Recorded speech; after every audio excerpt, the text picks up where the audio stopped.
We're now moving on to algebraic expressions. And the first question should probably be, what exactly is an algebraic expression? Well, it's some kind of combination of numbers, operations, and variables. But what exactly is a variable? You may think of it as letters in math, which tends to start to throw a lot of people off. Most people start to get lost in math as soon as we introduce this idea of variables. However, it's not as complicated as it seems. All it is a placeholder for something that we don't know or might change. It could just be something that we don't know that we're trying to figure out, or something that might change, like age or height or something like that. So we just need something to hold its place. Typically, we use letters, such as X, Y, and Z.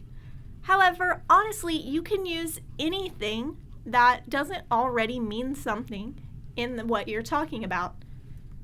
I could use a triangle or a star or a smiley face in the middle of my problem, and then that is a variable. It's just a placeholder for something that we're looking for or something that needs to change. Now that we have a better idea of a variable, let's go back and think of some actual algebraic expressions. Here's one example. I have the numbers 3 and 7 and 8. I have operations. I have some multiplication, some addition and subtraction, and variables x and y. Here's another algebraic expression. My previous one had two different variables, but this one only has one. It has a and a squared.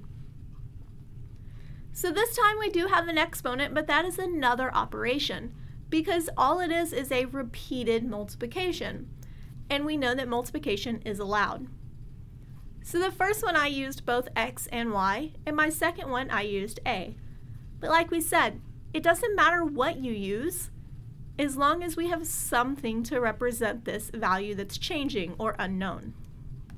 For example, 2 times triangle minus 3 times star, all divided by 4. This is also an algebraic expression, but this time I used other symbols than letters to represent my variables. In general, we stick with letters because they're a little bit easier, and we know there's lots of possibilities that we could easily come up with. So from now on, I'll continue with letters. Here's another algebraic expression, 3x plus 2y squared plus 10. And the idea is we're trying to figure out values for these variables, or we might be given values and we're trying to actually evaluate this expression. So first, we're going to talk about actually evaluating an expression.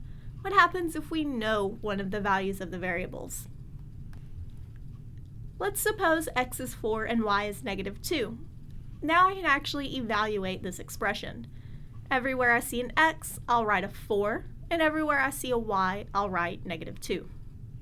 Now I have 3 times 4 plus 2 times -2 squared plus 10.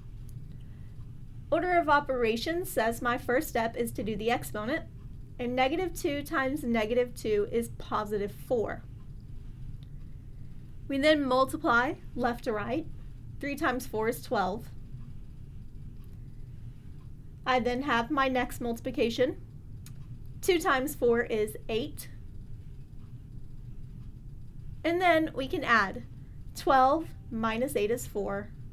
And then 4 plus 10 is 14. So we were given values for our variables, and we were actually able to evaluate this expression. So far, all of the algebraic expressions that I've been using were arbitrary and maybe didn't have any real underlying meaning. They were just things that I made up. But most of the time when we actually use these algebraic expressions, they do have meaning. As an example, 9/5 times c plus 32. This is what happens if I have a temperature in Celsius and I'm trying to figure out what it is in Fahrenheit. C will be my degrees Celsius, and then I can use this expression to figure out my degrees Fahrenheit. So temperature is something that's always changing, so it makes sense for this to be represented by a variable. So let's actually do some evaluations and see if we can do some conversions between Celsius and Fahrenheit.